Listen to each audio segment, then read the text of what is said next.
Good morning and welcome to the little apartment on the prairie. I thought I'd do another day in the life kind of video. I did one a while back and I thought I'd do another and kind of see how life has changed and how it hasn't. In many ways my life is still very similar to what it was before this pandemic. Because I didn't go a lot of places anyway and spent a lot of time alone, and so it hasn't really changed as much for me as it has for some people, but I thought I'd just do another day in the life kind of thing. I'm starting out by, let me dry my hands before I touch my computer. I'm starting out by washing some dishes. My kitchen's a mess. There's Salsa Frost. She's going to try and drink some dishwater because I don't know why, because she's silly that way. But, I've got a bunch of dishes to do. I need to do some cleaning because my house is kind of a mess, and I feel like I need to be, I don't know, cleaner. I mean, not that I'm dirty in my house, but I feel like we need, we need to keep things really clean and sanitized and stuff right now, so anyway, I'm going to work on doing some cleaning today, and I might make some cookies later if I feel like I have the energy. I've got some sweet peppers I need to cut up and either do something with or else dehydrate because they're not going to keep much longer, and I feel like I really can't waste food. I have this cabbage I got the other day. The Community Action Agency in my town gives out produce once a month in the spring and summer, and they were open the other day. They were still doing it.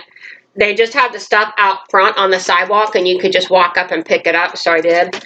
So I got some onions and some carrots, and I got not sweet potatoes, maybe some turnips or something, I'm trying to remember, and I got a cabbage.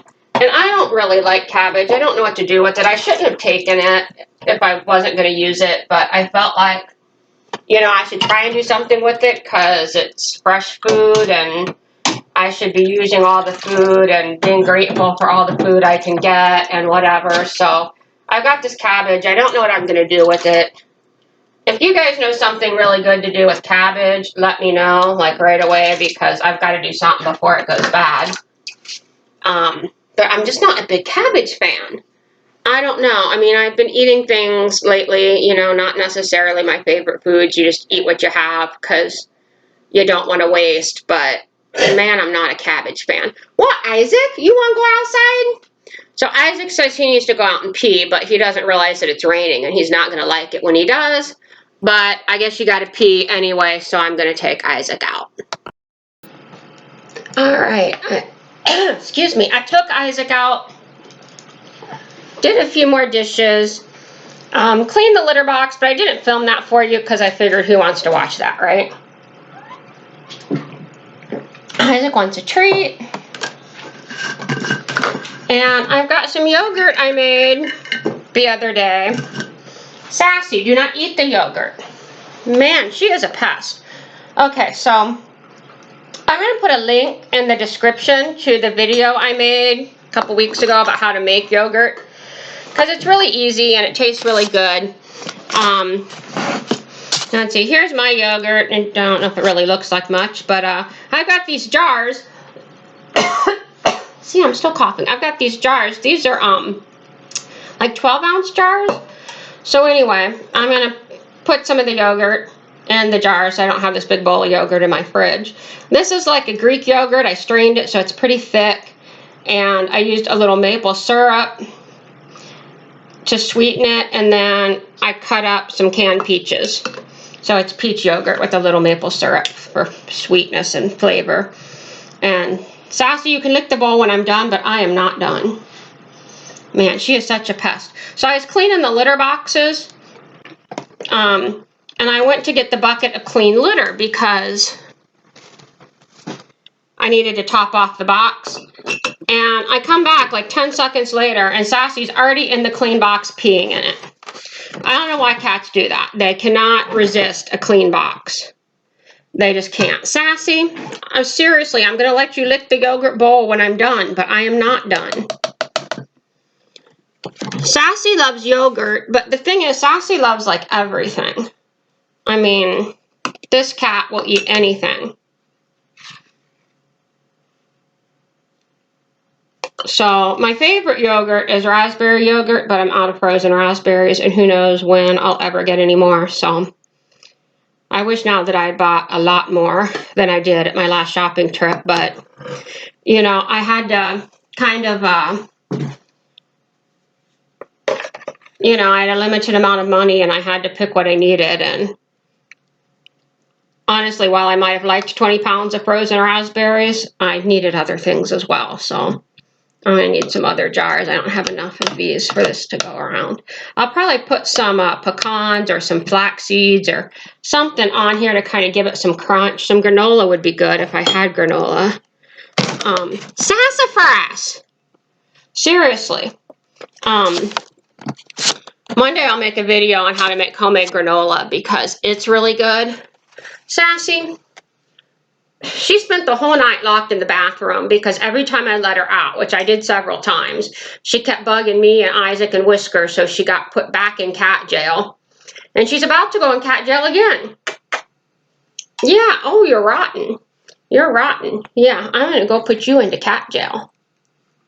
Cat. Alright, so Sassy is in cat jail and I can finish putting my yogurt in jars. And then I will let her out to lick the bowl. Yogurt is a good food to eat. It's good for your immune system. It's got those probiotics, like the healthy bacteria that's good for you. And it's also a way to make dairy products last longer. What I've been doing is, when I have a gallon of milk, well, milk is really hard to find where I live right now. Is milk available where you guys are? So I haven't been out to the farm where I buy raw milk in a while. I don't know if they're even still selling it at the farm. I've been just getting gallons of milk at the store when I can go to the store, and none of the stores around me have had milk in a while now. So last time I went, I bought a couple gallons, and then, you know, I don't drink it fast enough, so when it's about to spoil, then I turn it into yogurt. And then it lasts, you know, the yogurt will last for a few weeks, so it really makes the milk lasts longer and still gives me my, you know, it's got the protein and the calcium and stuff in it that you need. So I've got a bunch of powdered milk, but man, I hate to have to like break into the powdered milk already. Like, I feel like this whole pandemic is just getting started. This is going to go on for a long time, and I don't want to have to pull out the powdered milk yet because I feel like I'm going to need it to last a lot longer. So, alright, 1, 2, 3, 4, 5, 6, 7, 8 jars of yogurt. And peach yogurt's not my favorite. I'm going to eat it anyway because it's good for me. You know, this is one of the things, I don't know if I'm going to eat that cabbage, but my lids, my jar lids, I've got this big old tub of jar lids. I sorted them out, so at least, like, let's see. Here's regular mouth jar lids. Yeah, I don't know what I'm going to do with that cabbage, but I will eat yogurt because it's good for me, even if it's not my favorite flavor. And like I said, it's better if you put crunchy stuff on it, so I'll put some nuts on it. I've got a lot of nuts, which are, you know, good for you too. They've got protein and those omega-3 fatty acids that we need. And so I'm really trying to eat, I'm trying to pay attention to what I eat and not just go into the kitchen and grab whatever I want to eat, but like to space things out. Like for breakfast this morning, I had a piece of bread. I've been having just like a piece of homemade bread, you know, a lot of times is my breakfast, and that's fine. That's what I eat, you know, a lot for breakfast when we're not having a pandemic. But you know, and it's calories and it's carbs and it's sourdough bread, so it's reasonably good for you as far as bread goes, and it's homemade. And you know, but then I'm trying to eat something that's got some veggies in it at least once a day, and something with more protein once a day. So like sometimes I have a half of an apple with a slice of cheese or with some almond butter.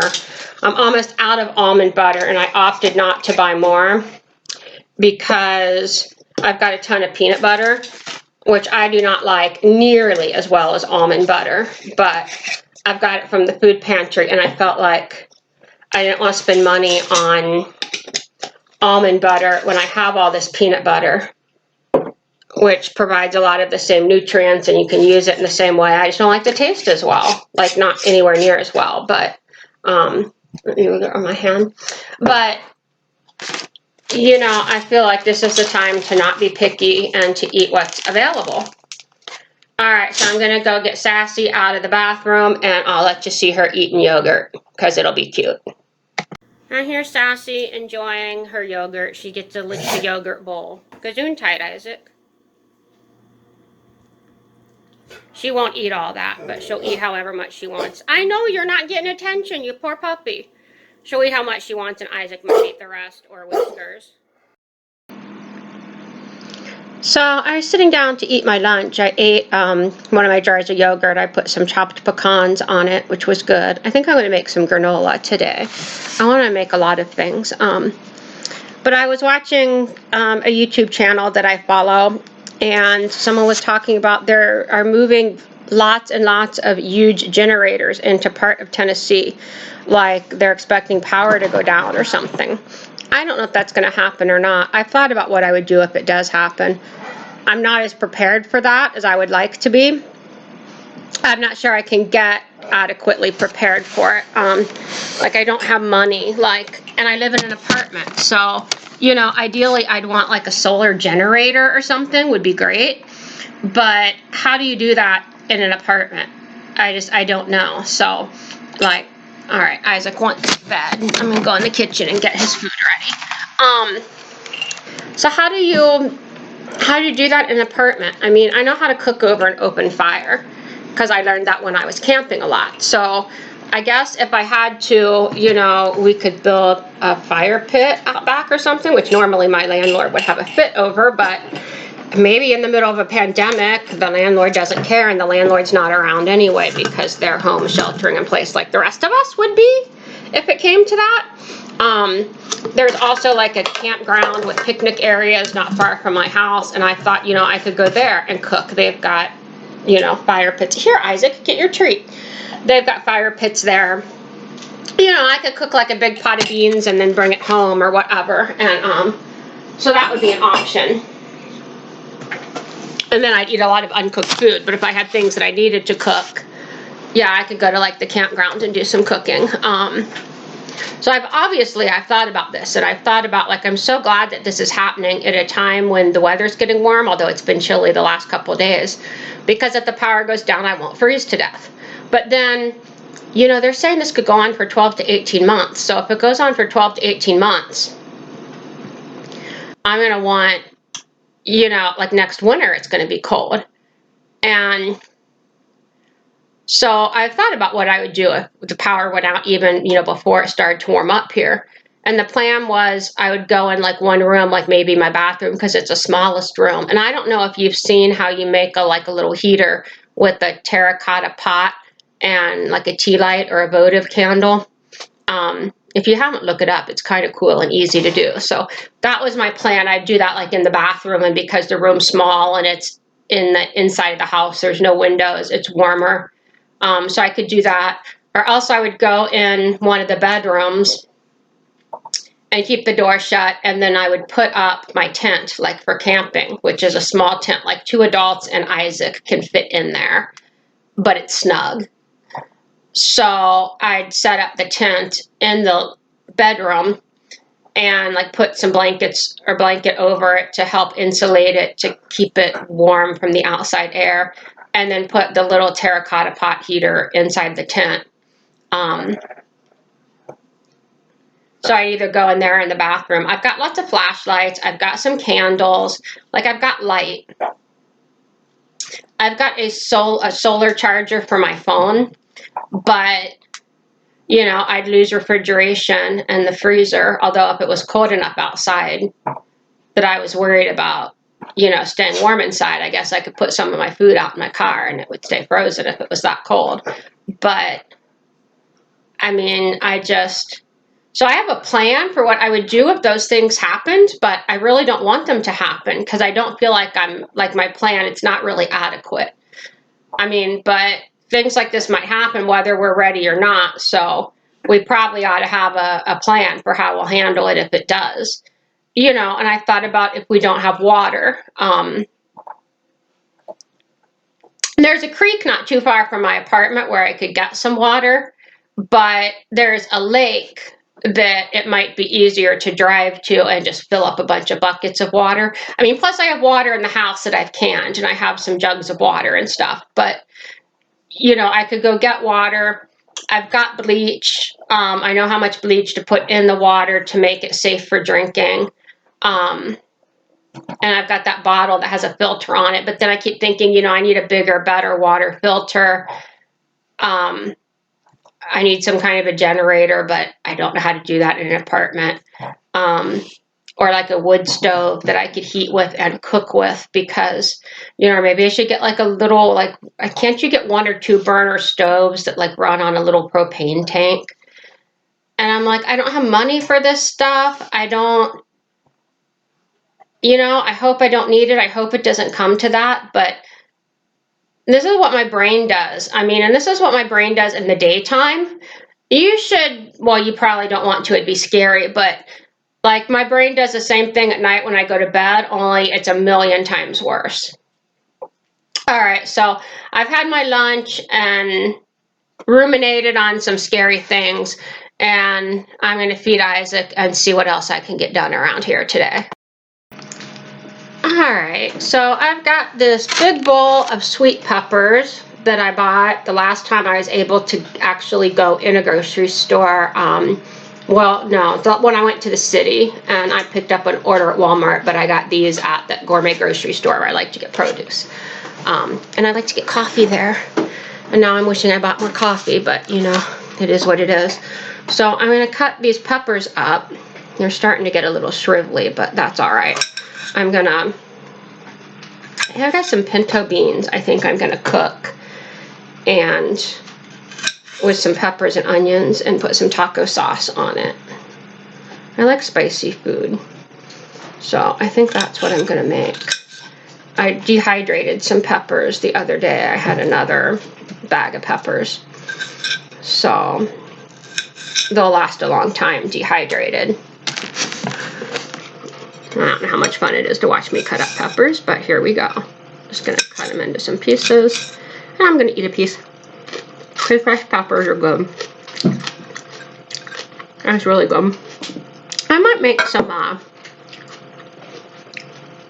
hummus. Dehydrated peppers are really good for dipping in hummus, if you didn't know that. And I've got a ton of chickpeas. I'm going to can some beans, I think, tomorrow. I've got a lot of navy beans that came from the food pantry. So, okay. I'm going to end up eating more than I put my bowl. Sassy, you don't even like peppers. God, she's just everywhere. Into everything. So, I was talking earlier about what if the power goes down and stuff. One thing I forgot to mention was I have a car, and it's got a full tank of gas in it. Well, almost full now. I'm going to top it off in a couple days probably. I've been going almost nowhere, so 1 tank of gas has lasted me a really long time, unlike the way it normally used to do. And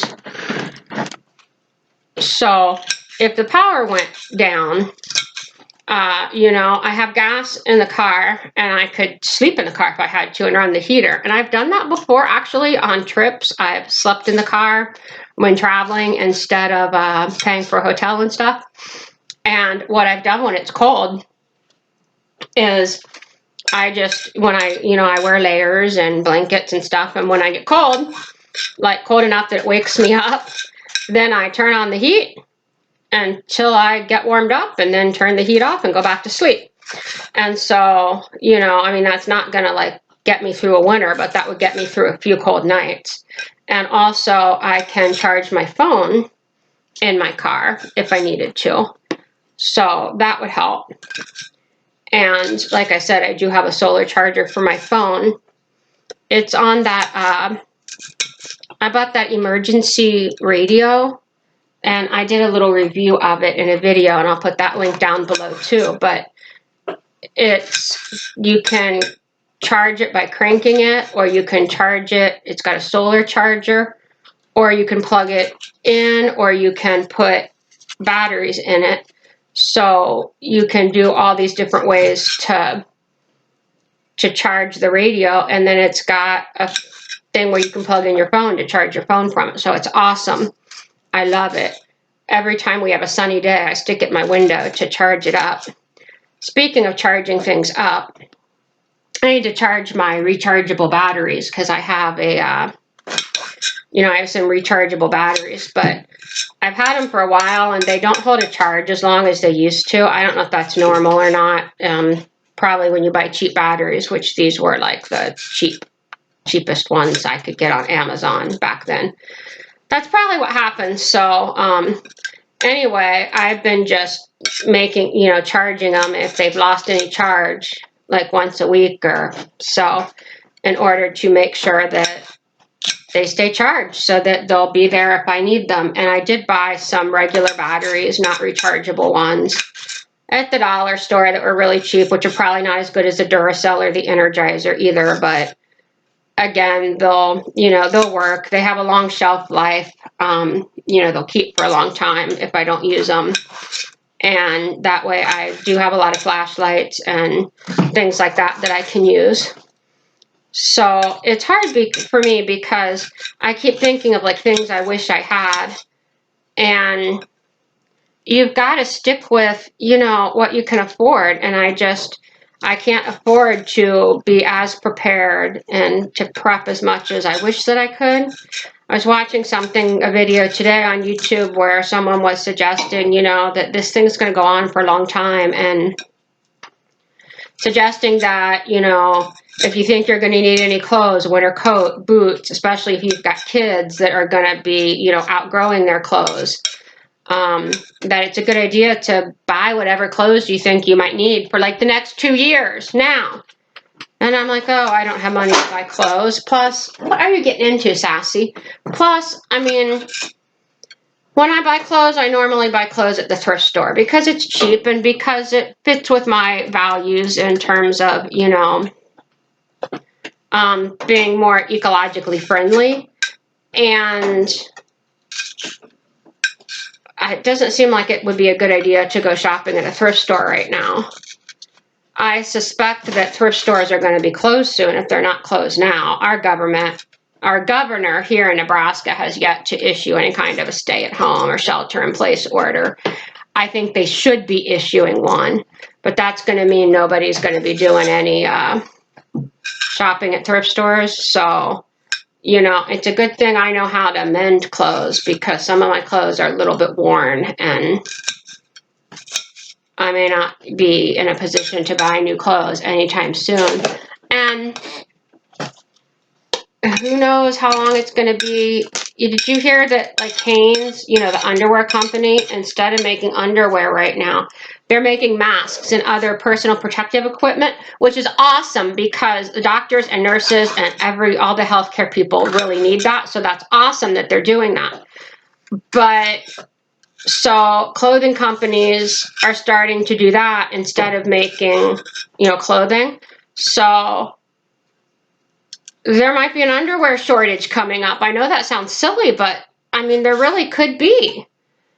So I don't know. What do you all think? How much stuff do you think we need to be prepared for what's to come, and what things are you doing to get prepared? I feel good. What things do you wish you had that maybe you don't because you haven't been able to afford it? Sassy!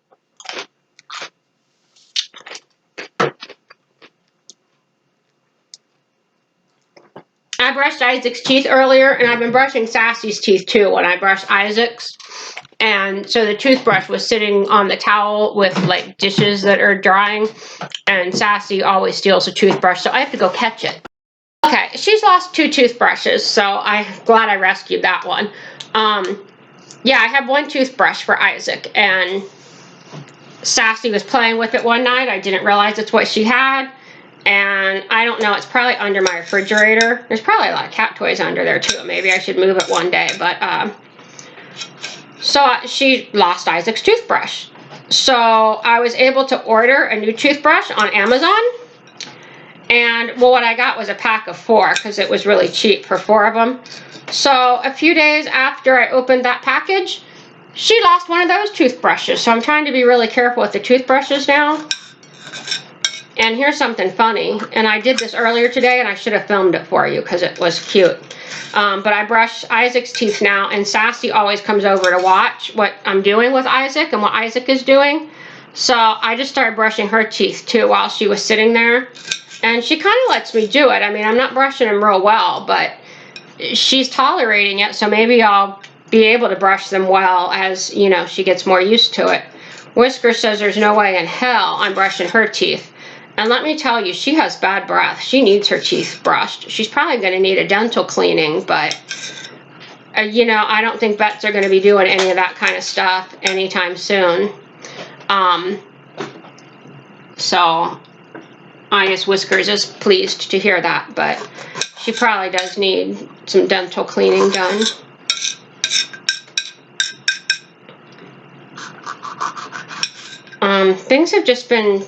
Things are crazy lately. Like, I've heard that a lot of vets, like, they're still open and they're doing some treatment, but to help prevent the spread of the virus, they won't let people go into the office.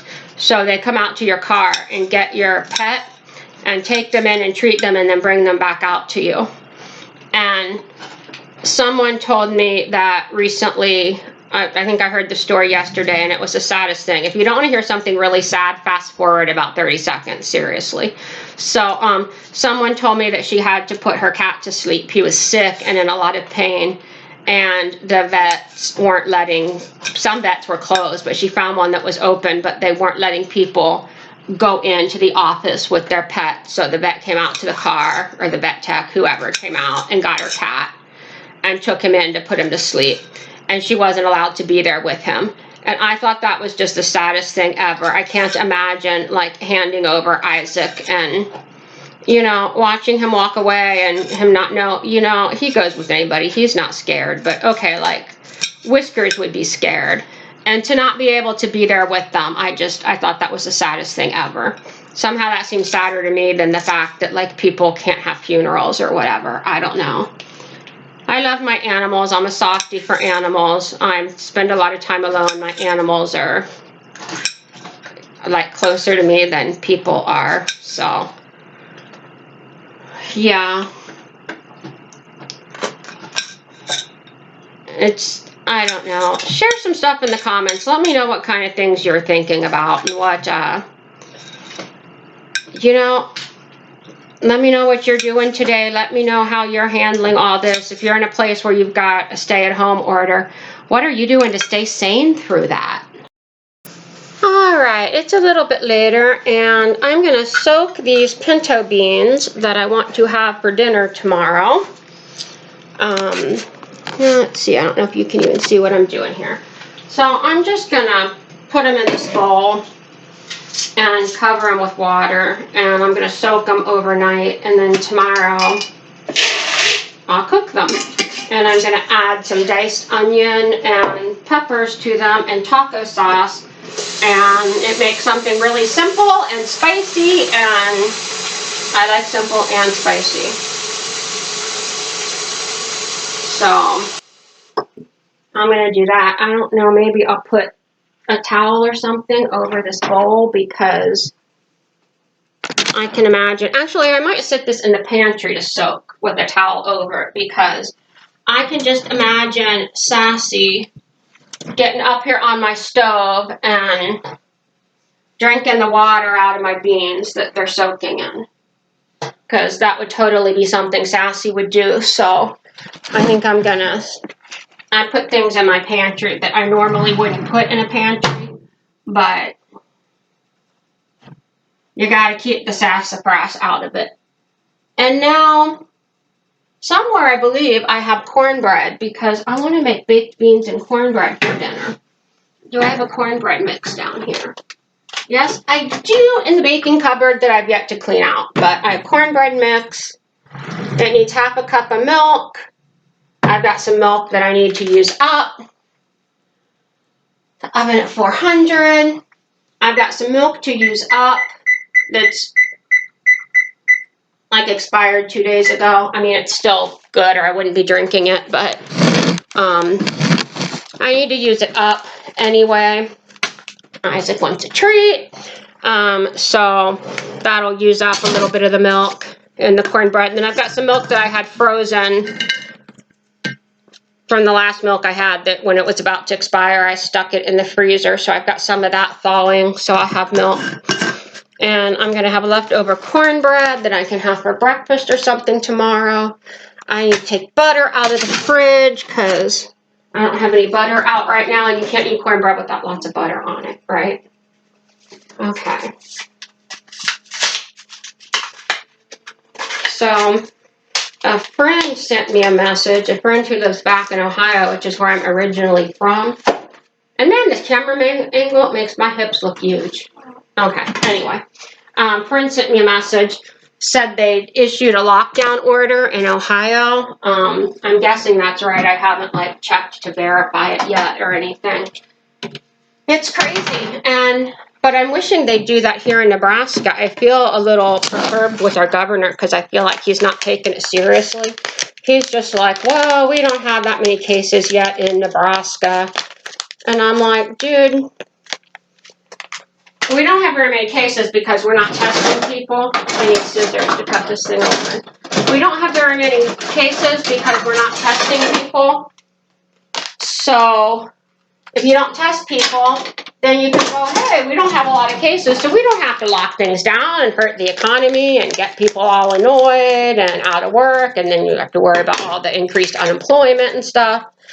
Right? Just don't test people, and then we can say we don't have cases and it's not a problem. Which I think the whole U.S., that was like the plan in the whole country for a while.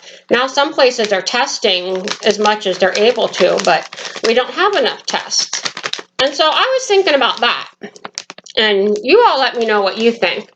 It seems to me that we live in a country where it's hard to believe that we really don't have tests or that we couldn't make tests. I mean, they're telling me our government and all our scientists and the CDC and everything, they really truly couldn't come up with a test that worked for this long, and now they can't produce enough of them to do all the testing that we need. That's like hard to believe that in America, that in this country, with all our money and just our hospitals and our public health system and everything, we really truly just couldn't make a test that works. I find that hard to believe. But the alternative would mean we chose not to make a test in a timely manner. We chose to wait to let more people get sick.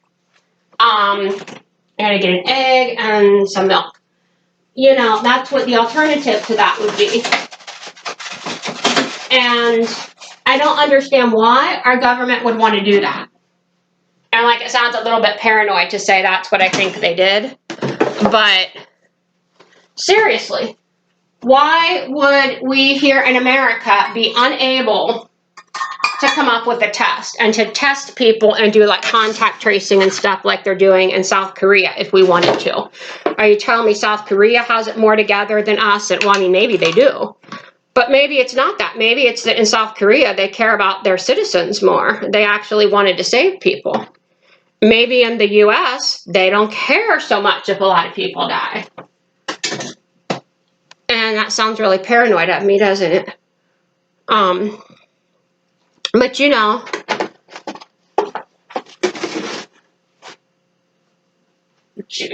the alternative is that with all of our money and with everything, that we just couldn't do something that seems like it's not that hard to do. All right, this needs an egg in it. And, oh, eggshell in it. Yuck. Didn't mean to do that. And now I don't know where the little bit of eggshell went. So maybe we'll find it when we're stirring. I don't know. Okay. So I'll show you what I do with my eggshells. I rinse them out. And then, like, I just leave them to dry, to air dry. And then I'll grind them up and they go in my compost pile, which one day I'm going to show you my compost pile. I kind of try to pull that membrane out that's on the inside because, like, it doesn't dry as well as just the shell. So let me know what you all think. I mean, do you really believe that the U.S. just for some reason we were too stupid to make a test that would work in a timely manner, and that now we can't, like, the president has the power to order businesses to make certain supplies and stuff, and yet he's not ordered anybody to make masks or any other personal protective equipment. You know, he's choosing not to do that. People have asked him why he's not doing that. And he basically says, well, he'll do it if he needs it, but we don't need it yet. But there are doctors and nurses who are saying they're being told to make one mask last a week or more. And that's just crazy to me. It's crazy. I mean, so he's choosing not to use, I'm just stirring up this cornbread. He's choosing not to use certain, you know, certain rights, certain authority that he has. And what would be the reason for that?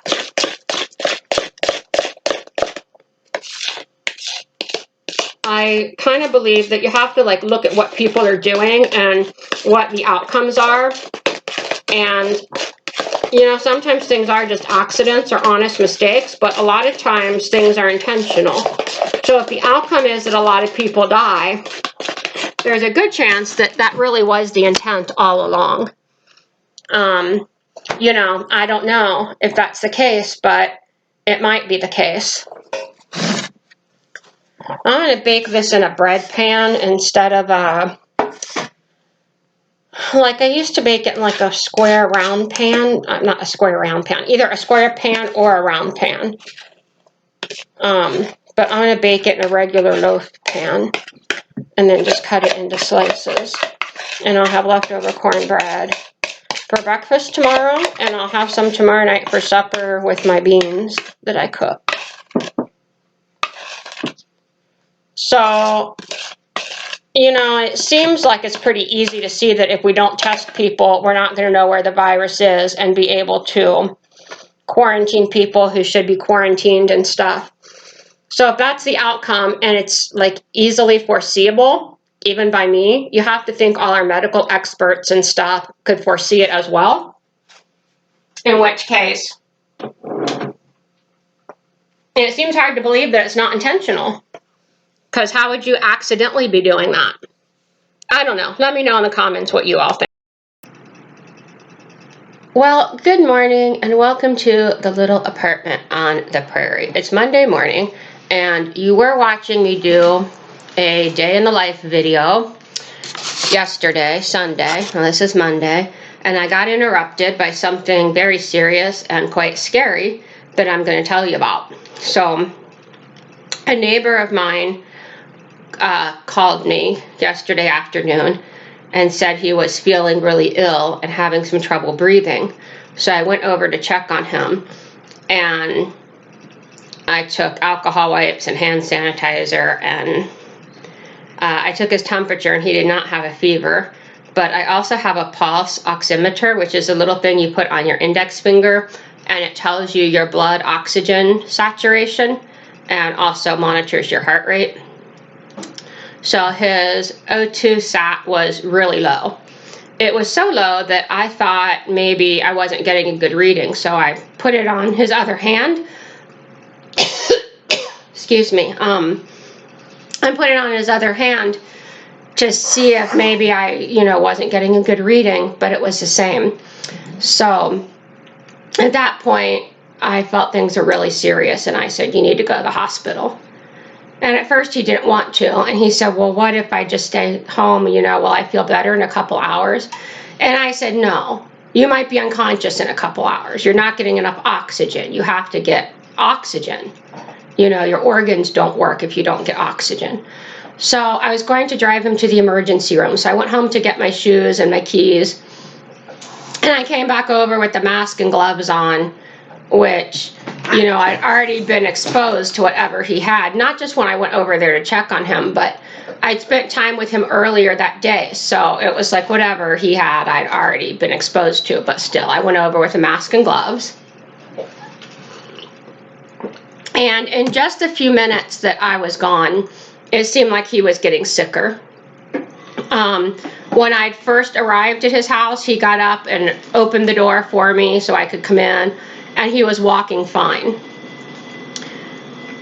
By the time I was ready to drive him to the emergency room, he could barely walk to the door of his apartment, and we're on the second floor, and there was no way he was going to be able to walk down the stairs. So I told him he needed to go back and sit down in his chair, and he barely made it to the chair. He almost fell. So I called 911 and, you know, got the Life Squad and told them I didn't know what he may or may not have been exposed to, that they should, you know, bring masks and bring him a mask. So they showed up, and meanwhile, while we're waiting for them, he started complaining of really bad chest pain. He was saying his arms were getting numb. And then I'm thinking, well, maybe he's having a heart attack. One of my neighbors later said, is it bad that she was hoping for a heart attack instead of COVID-19? And, you know, I kind of felt the same way. I mean, I didn't want it to be anything serious, but I definitely didn't want it to be the coronavirus. So we have volunteer EMTs because I'm in a small town.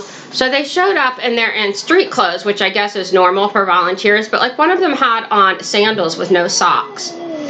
They had surgical masks and they had gloves. But I mean, they didn't have like N95 masks. They didn't have goggles or face shields. They weren't wearing any kind of protective gear over their clothing. I mean, one of them didn't have socks on. She was barefoot except for these sandals. Ouch, sassafras. And so she wants to use my leg to dig in her claws and then stretch. Like, I am not a tree. So, you know, if they were dealing with someone who really was highly infectious, they were completely unprepared. And they did give him a mask, but they were asking him questions first before they gave him the mask, and they weren't properly, you know, they were still exposed. So it was pretty concerning. So they got him to the hospital, and it turned out, you know, they did all kinds of tests. Turned out he had dangerously high blood pressure, which they were able to bring down and get under control. And he was in the emergency room for several hours and then discharged. They said they thought it was highly unlikely that he would have the coronavirus. Of course, they're doing very few tests in my state, and he didn't get a test. So, you know, you don't know that for sure, but his primary problem when they got him to the ER was very high blood pressure. So he was discharged with medication and stuff, and it was a big relief, but it was really scary when it happened. You know, just all these things are going through my mind. Who he's been around, who he might have exposed, what this would all mean. And